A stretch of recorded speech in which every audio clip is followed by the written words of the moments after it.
My name is Aremeyaw. I'm an undercover journalist and a lawyer.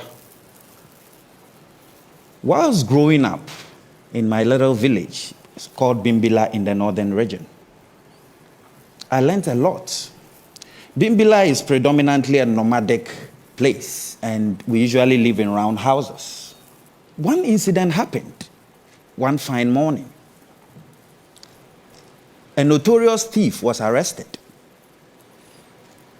And the community was very happy. But within 3 days, this thief had been released. And the reason given by the law enforcement agencies was pretty simple. They had no evidence. So as I grew up and I became a journalist, I even saw this in a more wider scale, because I realized that politicians sought refuge in always saying that there was no evidence whenever civil society began to question them. With this thinking, I decided to have my own type of journalism. I look at three main things when I do my journalism. I name, shame, and jail. When I say naming, shaming, and jailing, I mean that when I go undercover, I collect the hardcore evidence, team up with the law enforcement agencies, and at the end of the day, testify in the court of law to make sure that the bad guys are put behind bars. See, the people who disrupt our democracy ought to be dealt with through direct and frontal attack, not obliquely or half-heartedly. You see, there is no point in doing journalism and then at the end of the day having these bad guys and walking on the same street with them. So as I kept on moving, I have over the years done many stories and played many roles undercover. I have been a woman undercover. I've been a madman. I've been a sheikh. I've been a pimp, and played many, many other roles to enable me bring that evidence. Over the years, my Chinese sex mafia story, for example, the traffickers who trafficked girls from Asia to West Africa are in jail for 45 years. Talk about the Nana Kwesi Agyeman story, where a pastor raped girls as young as 3. He's in jail for 12 years. Talk about the Seps cocoa smuggling story. They are in jail put together for 16 years. So, as I kept on growing, I started learning. I did go undercover as a prison inmate. And this time it was in Sawan prison. When I got in there, after having shaved my beard and all that, I got in and met the cell lord. I went and paid homage. I didn't understand the chemistry of the prison. You see, the prison always has hierarchies. In the night, I was caught up and given a severe beating because I did not pay homage by paying money to the prison lord. In the prison, I found instances of human rights abuse. The food we had was being stolen by people. We had very bad health care. And it was even easier to get cannabis, cocaine, and other things in the prison than on the streets. That is the prison. But the most important thing I learned in the prison, and the most shocking revelations, was that justice was for sale. I couldn't believe it. So when I came out of prison, I decided to investigate the little bits that I had heard from my colleagues. They basically explained that, look, I wouldn't have been in this prison but for the fact that I could not pay to that judge. So me and my team set out to do justice to this issue. And indeed, the film was called Justice. We had 34 judges who were caught taking bribes. And it was such a harrowing experience. We had 145 judicial staff also caught up taking bribes. And I recall one of the stories whilst we were investigating. Brobe was a coconut seller, and he had positioned himself at a suburb of Accra called Tema Station. Now, one time, another boy called Faisal was walking with a girl. Brobe got angry and asked Faisal why he was walking with that beautiful girl. And Faisal replied, Brobe got angry, took his cutlass, it got into a fight and chopped him into pieces. This was there for everybody to see. So when I went undercover, I decided to take up the role of being the relative of Brobe who had killed. I went to the judge.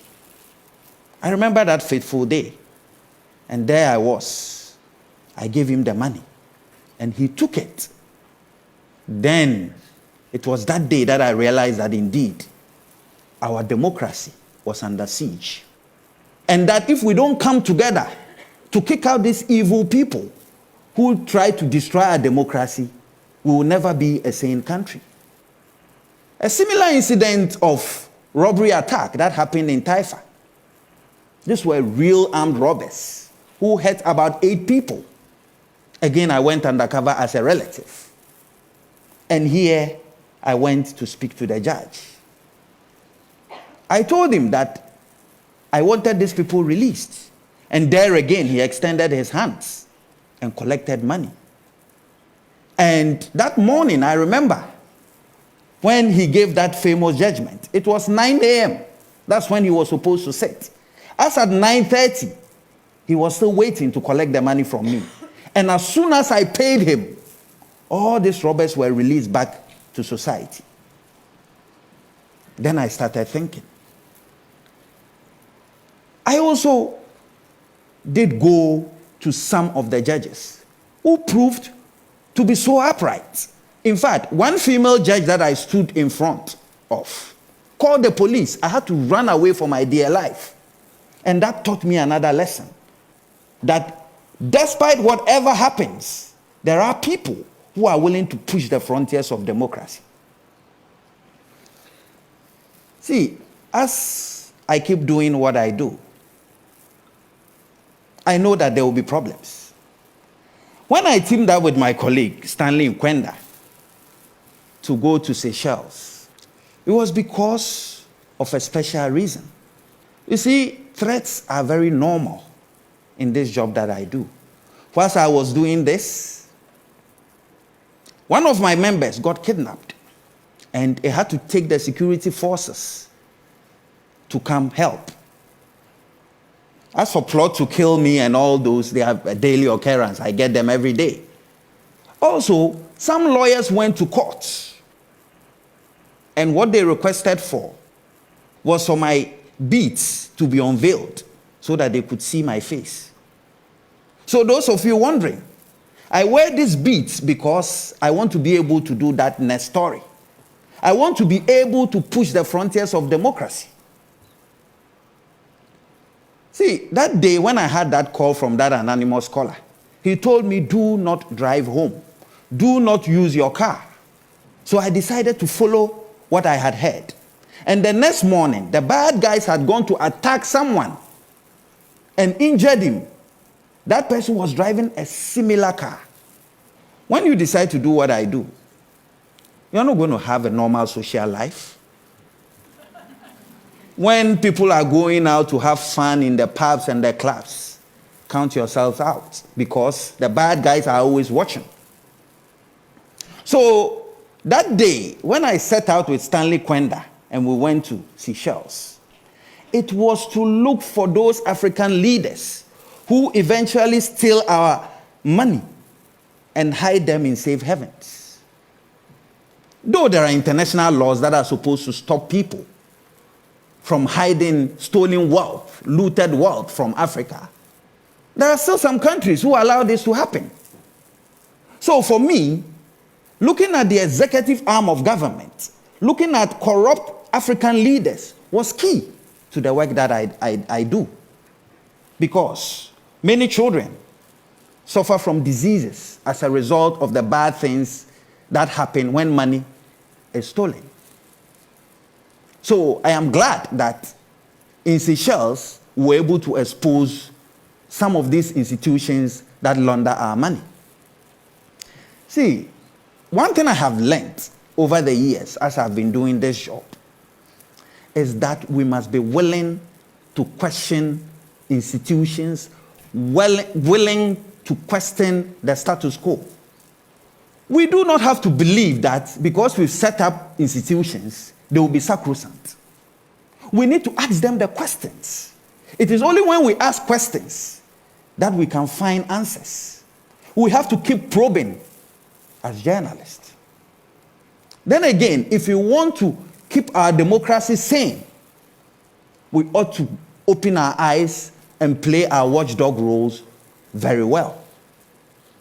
See, when I go back to my village, I want to wear my journalism badge with a lot of pride.